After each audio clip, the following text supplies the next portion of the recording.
Hi hello అందరికీ నమస్కారం. Welcome to our channel. నేను ఆదిత్య. ఏపీలో వైఎస్ఆర్సీపీ అధికారం కోల్పోయిన తర్వాత ఆ పార్టీలో చోటు చేసుకున్నటువంటి పరిణామాల గురించి మన అందరికీ తెలిసిందే. ఇప్పుడు ఆ పార్టీకి మరో బిగ్ షాక్ తగిలింది. ఆ పార్టీలో కీలక నేత అయినటువంటి ఒకప్పటి మాజీ ఉప ముఖ్యమంత్రి ఆళ్ల నాని ఈరోజు ఆ పార్టీకి రాజీనామా చేయడం జరిగింది.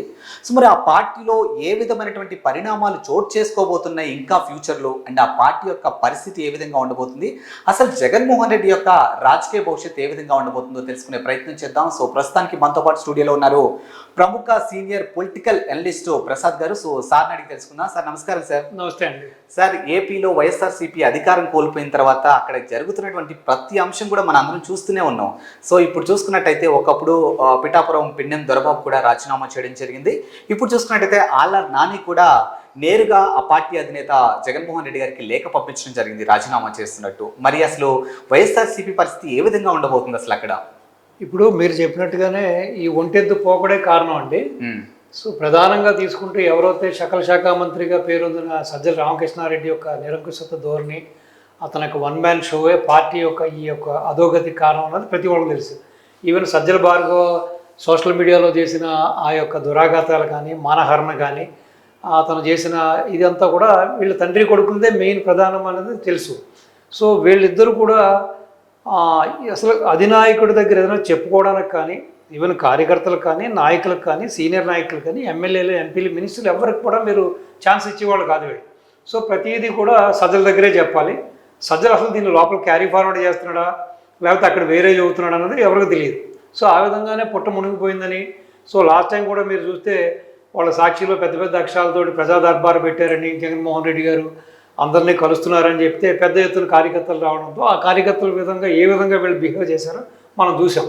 సో కేవలం అది కాకుండా ఇప్పుడు అధికారం పోయిన తర్వాత కూడా కనీసం క్షేత్రస్థాయిలో సమీక్ష చేసుకోకుండా అసలు మన పరాజయానికి కారణం ఏంటి, మన పార్టీలో అధినాయకుడి దగ్గర నుంచి కింద నాయకుడి వరకు చేసిన భూభోగాతాలు కానీ, ల్యాండ్ శాండ్ వైన్ మాఫియా చేసిన వ్యవహారాలు కానీ, అన్ని వ్యవస్థలని భ్రష్టుపరిచిన విధానం కానీ, సో అనేక వర్గాల్ని దాడులు చేయడం కానీ, చంపడం కానీ, ఈ భూ కబ్జాలు, భూభాగవతాలు ఇవన్నీ కూడా మనం సమీక్ష చేసుకోకుండా అసలు మన ఓటమికి కారణం ఏంటి? 151 సీట్లు ఇచ్చినప్పుడు కూడా 11 సీట్లకు పరిమితం చేశారంటే కనీసం 7-8 జిల్లాల్లో కనీసం మనకి 0 ప్రాతినిధ్యం కూడా లేకపోవడం కూడా ఒక కారణం. Clean sweep. ఆ దిశగా అధినాయకుడు ఇప్పటికీ కూడా మాట్లాడకపోవడం, ఆ దిశగా చర్యలు తీసుకుపోవడం, ఇంకా చిల్లర రాజకీయాలు, ఏదైతే ఒక శవ పునాదుల మీద పుట్టిందో ఈ పార్టీ, తండ్రి శవాన్ని అడ్డం పెట్టుకుని అందరి సంతకాలు సేకరించి ఏ విధంగా ముఖ్యమంత్రి అవ్వాలని ఉవ్విరులాడాడో ఆ రోజున అది అవ్వలేదు. తర్వాత కోడికత్తి డ్రామా పెద్దగా రాణించలేదని సొంత చిన్నాయనే చంపేయడం జరిగింది. సో అది కొంతవరకు సక్సీడ్ అయ్యారు. సక్సీడ్ అయ్యి అధికారంలోకి వచ్చారు. తిరిగాడు, హగ్గులు ఇచ్చాడు, ముద్దులు పెట్టాడు, ఆలింగనాలు చేశాడు. ఇప్పటికీ కూడా అతను అనుకునేది ఏంటంటే ఇదే అసలు ఫైనెస్ట్ ఫామ్లో అనుకుంటున్నాడు. ఇప్పుడు వినుకొండలో చూశారు, 2 కార్యకర్తలు, తన పార్టీకి చెందిన కార్యకర్తలు, ఇద్దరికి కథ రౌడీ షీటర్ బ్యాక్గ్రౌండ్ ఉన్నవాళ్ళు ఏదో వ్యక్తిగత కారణాలతో, వ్యక్తిగత దోషంలో ఒకళ్ళు దేశం పెంచుకుని ఒకతను చంపాడు. సో దానికి రాజకీయ రంగు పులిమీది టీడీపీ హత్య అన్నాడు. అలాగే మొన్న విజయవాడ జరిగింది కూడా, వాడేదో క్షుద్ర పూజలు చేస్తున్నాడు అని చెప్పి ప్రజలు ఏదో ప్రశ్నిస్తే వాడు సరిగ్గా సమాధానం చెప్పేవాడికి వాడిని ఏదో కర్రలతో కొట్టడం, మ్యాన్ హ్యాండిల్ చేయడం జరిగింది. దానికి రాజకీయ రంగు పూసి ఇది టీడీపీ కార్యకర్తలు దౌర్జన్యం అంటాడు. అలాగే ఇప్పుడు ఏదో సుబ్బారాయుడు కేసు కూడా. ఇప్పుడు అసలు మన నాయకులు కానీ, మన కార్యకర్తలు కానీ, మనం అధికారంలో ఉన్నప్పుడు నువ్వు కట్టడి చేయలేకపోయావు. బాబు గారి మీద దాడి జరిగినప్పుడు కానీ, ఇటు టీడీపీ ఆఫీస్ మీద జరిగినప్పుడు కానీ అది భావ స్వేచ్ఛ అన్నావు, వాళ్ళ భావ వ్యక్తీకరణ అని చెప్పావు. కనీసం దాన్ని ఖండించి వాళ్ళ అదుపులో పెట్టుంటే పర్లేదు. అలాగే నువ్వు మాచర్లో ఆ టీడీపీ కార్యకర్తలను చంపేసినప్పుడు, పీక్ కోచ్ చంపేసినప్పుడు, పిన్నెల్లి బ్రదర్స్ దాని వెనకాల ఉన్నప్పుడు వాళ్ళని ఖండించలేదు, దాని గురించి నువ్వు పట్టించుకోలేదు.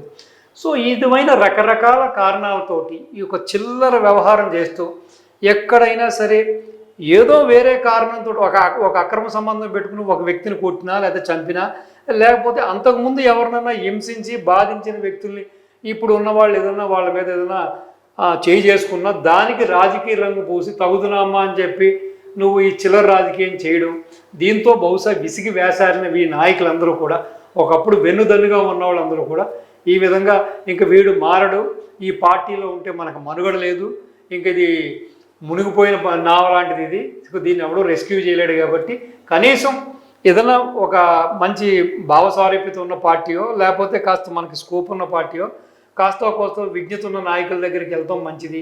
లేదు మనం ఇద్దరితో రాజకీయ అస్త్ర సంజాతం చేసి కాముగా ఉండి మనం పని చేసుకోవడం మంచిది. ఇంకా పోను ప్రజల దగ్గర చీకొట్టించుకోవడం చేదరించుకోవడం ఎందుకని భావనగానే నాకు అనిపిస్తుంది. ఇప్పుడు ఇది కాకుండా కూడా ఆల్రెడీ ఇంకొక న్యూస్ కూడా బయట చక్కర్లు పడుతుంది.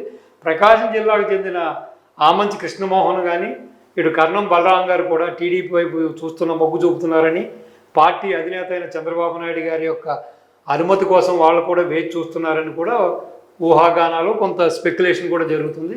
సో ఏదేమైనా సరే మీరు చూస్తూ ఉండండి. వితిన్ 1-2 నెలల్లో పూర్తిగా వైసీపీ అనేది నామరూపాలు లేకుండా ఏపీలో పోతుంది. చివరికి జగన్మోహన్ రెడ్డి అనేవాడు కేవలం ఆ ప్యాలెస్లకి ఆ భవంతులకి ఏకాకి అయిపోయి ఒకటి తాడేపల్లి, లేదు లోటస్ పాండు, లేదు ఏలంక ప్రాజెక్టులో కూర్చుని చక్కగా ఆ పబ్జీ ఆడుకోవడం చేసుకోండి. ఇప్పటికీ అతను మానసికంగా కూడా తను ఈజ్ నాట్ ఎ ఫిట్. ఇప్పటికేదో మానసిక వ్యాధితోటి ఏదో లండన్ మందులు వాడుతున్నాడని, కొంతమంది ఏమో సెరిబెల్లం హెమరేజ్ అయిపోయింది, చిన్న మెదడు చిదిగిపోయిందని చెప్పి దానివల్ల ఏం మాట్లాడుతున్నాడో ఏం చేస్తున్నాడో కూడా తనకే స్పృహ లేకుండా చేస్తున్నాడు. కాబట్టి బహుశా ఇవన్నీ చూసి ఇవన్నీ విసిగి వేసారిపోయి ఈ విధంగా మీరు చెప్పినట్టుగా ఒక్కొక్క వికెట్ డౌన్ అవుతుందని నా ఉద్దేశం. ఇలా ప్రతి నాయకుడు కూడా వెళ్ళిపోతూ ఉంటే ఫైనల్ గా ఇప్పుడు ఆల్రెడీ మనం ఒక వార్త చూస్తున్నాం, వైఎస్ఆర్సీపీని కాంగ్రెస్ లో మరో పీఆర్పీ కాబోతుందన్న అంశం కూడా మనం విన్నాం. సో కాంగ్రెస్ లో విలీనం చేయబోయే ఛాన్సెస్ ఉన్నాయని చెప్పి విన్నారు. సో ఇలా అనుకున్నప్పుడు హేమీలందరూ వెళ్ళిపోతూ ఉంటుంటే మరి నిజంగానే వీళ్ళ భవిష్యత్తు లేకుండా ఆయన రాజకీయ భవిష్యత్తు కోసం కాంగ్రెస్ వెళ్ళే ఛాన్సెస్ ఉందంటారండి? ఇప్పుడు ఒకటండి, ఆల్మోస్ట్ కేడర్ అంతా వెళ్ళిపోయి ఇప్పుడు ఉన్న నాయకులు కాస్త ప్రజల్లో పట్టున్న నాయకులు, కాస్త కార్యకర్తల్లో బలం ఉన్న నాయకులు వీళ్ళందరూ కూడా ఈ విధంగా గొర్రెదాటుడుగా మొత్తం అందరూ కూడా పార్టీ విడిచి వెళ్ళిపోతే రేపొద్దున్న అసలు కాంగ్రెస్ కానీ వేరే పార్టీ అయినా కూడా ఎందుకు ఎంకరేజ్ చేస్తుంది? ఎందుకు తీసుకుంటారు?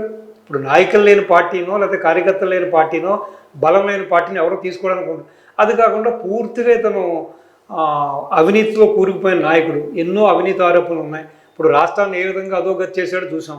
రాష్ట్రంలో ఏ స్కీమ్ చూసినా స్కామ్ తోటే చేశాడు ఇతను. ఇటు భూ కబ్జాలు కానీ, ల్యాండ్ శాండ్ వైన్ మాఫియా కానీ అన్ని వ్యవస్థలను భ్రష్టుపట్టించాడు. ఆల్రెడీ ఈడీ సిబిఐ కేసులు ఇంకా ఉన్నాయి. సో కాబట్టి నాకు తెలిసి ఇప్పుడు కాంగ్రెస్ ఇప్పుడిప్పుడే ముందుకు వస్తూ ఉంది. కాంగ్రెస్ కాస్త కూస్తా ఇప్పుడు చూశారు ఒక బలమైన ప్రతిపక్షంగా పార్లమెంట్లో ఉంది. అసలు ఆల్మోస్ట్ విజయం అంచుల వరకు వచ్చి వాళ్ళ విజయ అవకాశాలు పోగొట్టుకున్నారు. సో ఇటు తెలంగాణలో అధికారంలోకి వచ్చారు, కర్ణాటకలో అధికారం.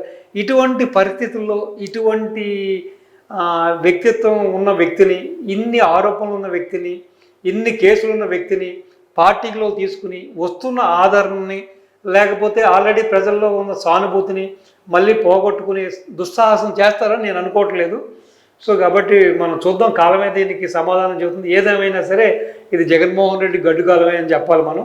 సో ఇంకా మరికొద్ది రోజుల్లో ఈ విధంగా చాలామంది కూడా బయటకు రావడానికి ఆల్రెడీ వివిధ పార్టీలతోటి జనసేన, బీజేపీ, టీడీపీ వాళ్ళతో కూడా మంత్రాలు చేస్తూ ఉన్నారు. సో కాబట్టి తొందరలోనే జగన్మోహన్ రెడ్డి ఏకాగ్గా మిగిలిపోతడంలో ఎటువంటి సందేహం లేదు. చలో, చూసారు కదా జగన్మోహన్ రెడ్డి యొక్క రాజకీయ భవిష్యత్తు ఏ విధంగా ఉండబోతుంది అనేది సార్ మాటల్లో మనం విన్నాం. సో మరో గెస్ట్తో మళ్ళీ కలుద్దాం. అంతవరకు సెలవు.